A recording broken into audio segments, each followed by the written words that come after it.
గోదారమ్మ కుంకం బొట్టు దిద్ది మిరప ఎరుపు లంకానాథుడింకాగనంటూ పండు కొరుకు చూసే చూపు ఏం చెప్పింది సీతాకాంతకి సందేహాల మప్పే పట్టె చూసే కంటికి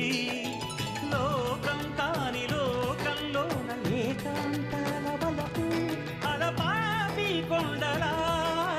నలుపు కడగలేక నవ్వు తనకు రాగా ఉప్పొంగిలే గోదావరి ఊగిందిలే చేలోబరి భూదారిలో నీలాంబరి మా సీమకే చీనాంబరి వెతలు తీర్చు మా దేవేరి వేదమంటి మా గోదారి శబరి కలిసిన గోదారి రామచరితకే పూదారి ఏ సే సావధర్ సేనావ